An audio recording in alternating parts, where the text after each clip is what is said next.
ലൈനിൽ ചേരുകയാണ്. ശ്രീ PDT ആചാരി, നോക്കൂ, പാലക്കാട്ടെ രാഹുൽ മാങ്കൂട്ടത്തിന്റെ MLA സ്ഥാനം ഇനി ഇങ്ങനെ തുടരുന്നത് ആ ജനങ്ങൾക്ക് തന്നെ നാണക്കേടാണ് എന്നൊരു സാഹചര്യം എത്തി നിൽക്കുകയാണ്. ആ ഘട്ടത്തിലാണ് സ്പീക്കർ ഉൾപ്പെടെയുള്ളവർ അക്കാര്യത്തിൽ എന്ത് ചെയ്യാൻ പറ്റും എന്ന പരിശോധനകൾ ആരംഭിച്ചിരിക്കുന്നത്. ഒരു MLA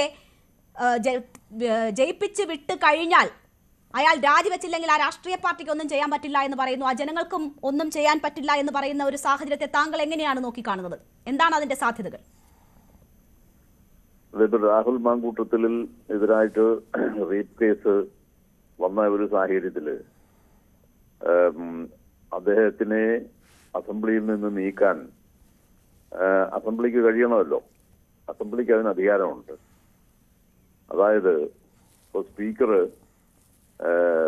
പ്രിവിലേജസ് ആൻഡ് എത്തിക്സ് കമ്മിറ്റിക്ക് ഈ ഇഷ്യൂ വിടുകയും ആ കമ്മിറ്റി അത് എക്സാമിൻ ചെയ്തിട്ട് അതിന്റെ റിപ്പോർട്ട് സഭയ്ക്ക് സമർപ്പിക്കുകയും ചെയ്ത് സഭ അതിന്റെ മേൽ ആക്ഷൻ എടുത്താൽ ഈ മെമ്പർ ഔട്ടാണ്. അതാണ് സഭയ്ക്ക് ചെയ്യാൻ പറ്റുന്ന ഒരു കാര്യം. കാരണം സഭയുടെ അന്തസ്സിന് കളങ്കം വരുത്തുന്ന രീതിയിൽ പ്രവർത്തിച്ചു എന്നുള്ള ആ അടിസ്ഥാനത്തിൽ ഈ മെമ്പർക്കെതിരായിട്ട് മോഷൻ കൊണ്ടുവന്ന് അത് പാസ്സാക്കിയെടുക്കാം. എടുത്തു കഴിഞ്ഞാൽ മോഷൻ പാസ്സാക്കിയാൽ മെമ്പർ അസംബ്ലിക്ക് വെളിയിലായി, അതായത് മെമ്പർഷിപ്പ് നഷ്ടപ്പെടും.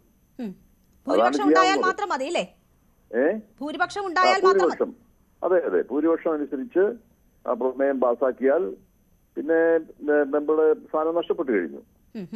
അതാണ് ചെയ്യാൻ പറ്റുന്നത് ഇങ്ങനെയുള്ള സാഹചര്യം. ശരി ശരി ശരി ഓക്കെ, അതിനുള്ള സാധ്യതയുണ്ട് എന്നതാണ് അദ്ദേഹം സൂചിപ്പിക്കുന്നത്. വളരെ നന്ദി ശ്രീ PDT ആചാരി, ഈ അവസരത്തിൽ ഞങ്ങളോട് സഹകരിച്ചതിന്. മോഷൻ കൊണ്ടുവന്ന് ഭൂരിപക്ഷത്തിൽ അത് പാസ്സാക്കിയാൽ രാഹുൽ മാങ്കൂട്ടത്തിനെ പൂ പോലെ സഭയ്ക്ക് വെളിയിലേക്ക് എടുത്ത് കളയാനുള്ള സാധ്യതയുണ്ട്. അത് പ്രയോജനപ്പെടുത്തുമോ എന്നതാണ് നമുക്ക് അറിയേണ്ടത്. ഈ ഘട്ടത്തിൽ രാഹുൽ ഈശ്വർ കൂടി നമുക്കൊപ്പം ചേരുകയാണ്. ശ്രീ രാഹുൽ ഈശ്വർ, ഇനിയെങ്കിലും ഈ ന്യായീകരണ പരിപാടി നിർത്തുവോ, രാഹുലിന് വേണ്ടിയുള്ള പരിപാടി? രേണുകാജി, 2 പോയിന്റ്. നമ്മുടെ നിയമ സംവിധാനത്തിന്റെയും ലോക നിയമ സംവിധാനത്തിന്റെയും അടിസ്ഥാനം പ്രിസംപ്ഷൻ ഓഫ് ഇന്നസെൻസ് എന്നൊരു കാര്യമാണ്. അതായത് A person is Innocent until proved guilty. ഒരു വ്യക്തി കുറ്റക്കാരനാണെന്ന് കോടതി കണ്ടെത്തുന്നത് വരെ ആ വ്യക്തി നിരപരാധിയാണെന്നുള്ളതാണ് ഇന്ത്യൻ നിയമത്തിന്റെയും ലോക നിയമത്തിന്റെയും അടിസ്ഥാനം. അതുകൊണ്ട് നമ്മൾ എന്താ ചെയ്യേണ്ടത്? 2 ദിവസം വെയിറ്റ് ചെയ്താൽ മതി. കോടതിയുടെ ഒബ്സർവേഷൻസ് അടക്കമുള്ള കാര്യങ്ങൾ നമുക്ക് വരും. ഇനി അതിലൊരു തീരുമാനമാകുന്നത് വരെ മിണ്ടാതിരിക്കാം, ഈ വിഷയത്തിൽ അനുകൂലിക്കേണ്ടെന്നൊരു തീരുമാനം എടുക്കാമല്ലോ. അല്ല, ഞാനൊരു പോയിന്റ് പറഞ്ഞോട്ടെ. അതുകൊണ്ട് നമ്മൾ ചെയ്യേണ്ട എന്താ? കോടതിയുടെ നിരീക്ഷണങ്ങൾ വരുന്നത് വരെ വെയിറ്റ് ചെയ്തൂടെ? ആത്യന്തികമായ വിധിയൊന്നും വരണ്ട. കോടതിയുടെ പ്രാഥമിക നിരീക്ഷണങ്ങൾ എന്താണ്? ഉദാഹരണം, കഴിഞ്ഞ 2 കേസുകളിൽ, വിശേഷ 2ാമത്തെ കേസിൽ കോടതി പരാതിക്കുമേൽ സംശയം പ്രകടിപ്പിച്ചു. രാഹുൽ ഈശ്വറിന്റെ അഭിപ്രായമല്ല, കോടതിയുടെ അഭിപ്രായമാണ്. ആദ്യത്തെ പരാതിയിൽ കോടതി പറഞ്ഞു, ലഭ്യമായ വിവരങ്ങൾ പ്രകാരം പീഡനമെന്ന ആരോപണം ഇപ്പോൾ നിലനിൽക്കില്ല. ഇത് രണ്ടുമാണ്. ഓർക്കുക, രാഹുൽ മാങ്കൂട്ടത്തിൽ ആദ്യ കേസിൽ ജാമ്യം നിഷേധിച്ച വനിതാ ജഡ്ജിയുടെ വിധിയാണ്. രാഹുൽ മാങ്കൂട്ടത്തിന് ജാമ്യം നിഷേധിച്ചു, നിർബന്ധിത ഗർഭചിത്രം നിലനിൽക്കുമെന്ന് പറഞ്ഞു. എന്നാൽ കോടതി പറഞ്ഞു പീഡനാരോപണം ഈ അവസരത്തിൽ രാഹുൽ ഇത് ന്യായീകരിക്കാൻ തന്നെയാണോ തീരുമാനം? ഒറ്റ വാക്കിൽ പറഞ്ഞാൽ മതി. രാഹുൽ മാങ്കൂട്ടത്തിൽ എന്ന വ്യക്തിക്ക് വേണ്ടി രാഹുൽ ഈശ്വർ വാദിക്കാൻ തന്നെയാണ് തീരുമാനം, അല്ലെ? ഇത് സത്യം പറയുകയല്ല. അല്ല, രാഹുൽ ഈ പറഞ്ഞ ന്യായീകരണം വെച്ചിട്ടാണെങ്കിൽ കോടതി ഇനി ഒരു തീരുമാനമാകുന്നത് വരെ ഞാൻ ന്യായീകരിക്കുന്നില്ല, കാരണം 3 പരാതി വന്നല്ലോ, അതുകൊണ്ട് ന്യായീകരിക്കുന്നില്ല എന്ന് വെക്കാം. ഞാനൊരു കാര്യം ചോദിച്ചോട്ടെ, ഇത് കോടതി വിധി പറഞ്ഞതല്ലേ? നമ്മൾ പ്രൊപ്പഗാൻഡയിൽ പോയിട്ട് കാര്യമുണ്ടോ? രാഹുലിന് അനുകൂലമോ രാഹുലിന് എതിരോ ആയ പ്രൊപ്പഗാൻഡയിൽ പോയിട്ട് കാര്യമുണ്ടോ? ഞാൻ പറഞ്ഞത് ബഹുമാനപ്പെട്ട കോടതിയുടെ റിട്ടൺ വെർഡിക്റ്റിന്റെ ഭാഗമായി വന്ന കാര്യങ്ങളാണ്. എന്ത് വിധി പറഞ്ഞു? ജാമ്യാപേക്ഷ പോലും പരിഗണിച്ചിട്ടില്ല, അറസ്റ്റ് തടഞ്ഞിട്ടല്ലേ ഉള്ളൂ. ആദ്യത്തെ 2 കേസിലെ കാര്യമാണ്. അറസ്റ്റ് ജാമ്യാപേക്ഷ പരിഗണിക്കുന്നത് വരെ തടഞ്ഞിട്ടല്ലേ ഉള്ളൂ. അല്ല, ആദ്യത്തെ 2 കേസുകളിൽ ആദ്യത്തെ കേസിൽ ബഹുമാനപ്പെട്ട കോടതി പറഞ്ഞത് ഇപ്പോൾ ലഭ്യമായ വിവരങ്ങളുടെ അടിസ്ഥാനത്തിൽ പീഡനാരോപണം നിലനിൽക്കില്ല. ഇത് കോടതിയുടെ ഫൈൻഡിംഗ്. വിശദമായ പരിശോധനയൊന്നും അതിൽ നടന്നിട്ടില്ലല്ലോ രാഹുൽ. ഞാൻ ഒറ്റ കാര്യം ചോദിച്ചോളൂ, രാഹുലിന്റെ ന്യായമൊക്കെ എനിക്കറിയാം. ഞാൻ ചോദിച്ചത് രാഹുൽ ഒറ്റ വാക്കിൽ, കുറച്ച് സമയമല്ലേ ഞങ്ങളുടെ കൂടെ ഉള്ളൂ. ഈ 3ാമതൊരു പരാതി വന്ന നിലയ്ക്ക് ഈ വാദിക്കലിന്റെ ശക്തി അല്പം കുറയ്ക്കാൻ പോലും രാഹുൽ തീരുമാനിച്ചിട്ടില്ല. മാഡം, സത്യത്തിന് വേണ്ടിയല്ലേ നമ്മൾ വാദിക്കുന്നത്? എനിക്ക് ഉറപ്പായി പറയാം, രേണുജിയുടെ പരിപാടിയിൽ ഇരുന്ന് ഞാൻ രാഹുൽ മാങ്കൂട്ടത്തിനെ തള്ളിപ്പറയുകയും വിമർശിക്കുകയും ചെയ്യും. നാളെ കോടതി രാഹുലിനെതിരെ ഒബ്സർവേഷൻസ് നടത്തിയാൽ. ഫൈനൽ വിധിയുടെ കാര്യം അല്ല പറയുന്നത്. അതായത് ഈ കേസ് നിലനിൽക്കും, ഈ കേസ് ശക്തമായി നിലനിൽക്കുമെന്ന് കോടതി രാഹുലിനെതിരെ അഡ്വേഴ്സ് കമന്റ്സ് അല്ലെങ്കിൽ ഒബിറ്റർ ഡിക്റ്റ ഒബ്സർവേഷൻസ് പറഞ്ഞു കഴിഞ്ഞാൽ രാഹുലിനെ തള്ളിപ്പറയാൻ നമുക്ക് എന്താ മടി? എന്തുകൊണ്ടാണ് രാഹുൽ ന്യായീകരിക്കുന്നത്? എന്താണ് ഇപ്പോഴും അയാളെ ന്യായീകരിക്കാൻ നിങ്ങളെ പ്രേരിപ്പിക്കുന്ന ഘടകം എന്താണ്? ചോദിച്ചോട്ടെ. അല്ല, എന്താ അറിയാമോ, രേണുക മാഡത്തിന് എന്താണ് അയാളെ കരിവാരിത്തേക്കാൻ ആഗ്രഹം? അഭിജീവിതമാരുടെ പരാതി അതിജീവിതമാരുടെ പരാതി കേൾക്കുന്നത്? ഏതെങ്കിലും ഒരു സ്ത്രീ വെറുതെ വന്ന് പറയുമോ രാഹുൽ ഇമാതിരി കാര്യങ്ങൾ? രാഹുലിന്റെ വീട്ടിലും അമ്മയും ഭാര്യയും അനിയത്തിമാരും ഒക്കെ ഉണ്ടാവും. താങ്കളുടെ വീട്ടിലും അച്ഛനും സഹോദരനും ഇല്ലേ? താങ്കളുടെ വീട്ടിലും അച്ഛനും സഹോദരനും ഇല്ലേ? ഏതെങ്കിലും ഒരു സ്ത്രീ ഇങ്ങനെ വന്ന് താങ്കളുടെ വീട്ടിലും അച്ഛനും സഹോദരനും മകനും ഇല്ലേ? പറയുമോ? അപ്പൊ ഏതെങ്കിലും അച്ഛനെ സഹോദരനെ അങ്ങനെ വ്യാജ പരാതി കുടിക്കാൻ താങ്കൾ ഓക്കെ ആണോ? വൈകാരിക ഡ്രാമ ശരിയാണെന്ന പരാതിയാണെന്ന് ആര് പറഞ്ഞു? കോടതി പറയട്ടെ.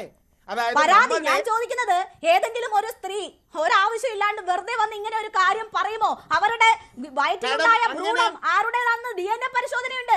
ഇനി അത് വന്നാലും കോടതി പറയട്ടെന്ന് രാഹുൽ പറയുമെന്ന് എനിക്കറിയത്തില്ല. ശരി, അങ്ങനെ ഒരു കാര്യവുമില്ലാതെ വർഷങ്ങളോളം നമ്മൾ വേട്ടയാടിയ ഒരാളാണ് ശ്രീ ഉമ്മൻചാണ്ടി.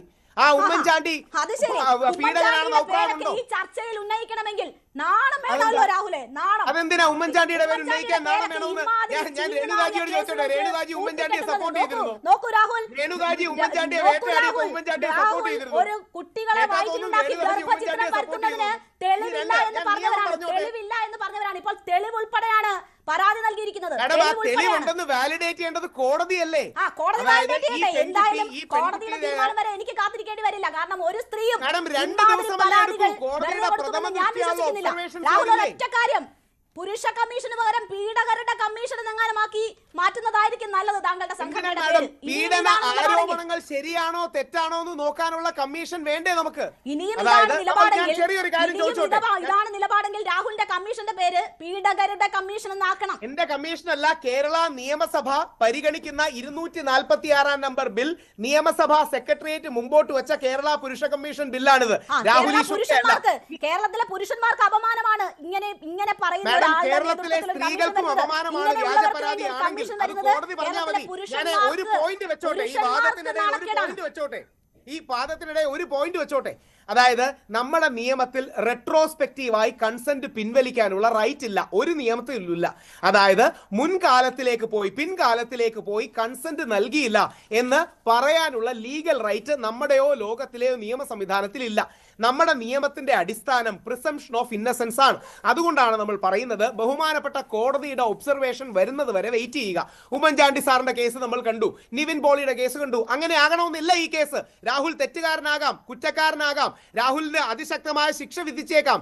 പക്ഷേ കോടതിയുടെ പ്രഥമ നിരീക്ഷണങ്ങൾ വരുന്നത് വരെ നമ്മൾ ക്ഷമ കാണിക്കണമെന്ന് പറയുന്നത് പീഡകരെ സപ്പോർട്ട് ചെയ്യാനാണോ? കാര്യം മുമ്പും പലർക്കെതിരെയും പരാതി വന്നിട്ട് ശരിയായിട്ടുണ്ട് തെറ്റായിട്ടുണ്ട്. മൂന്ന് സ്ത്രീകളെ സ്നേഹം നടിച്ച് വഞ്ചിച്ച് അവർക്ക് കുട്ടികളെ ഉണ്ടാക്കി അവരെ ഗർഭചിത്രം വരുത്തിയെന്ന് തെളിയിക്കുന്ന പരാതികളാണ്. രാഹുൽ ഈ മൂന്നിലും ഒതുങ്ങില്ല. അതിജീവിതമാരോട്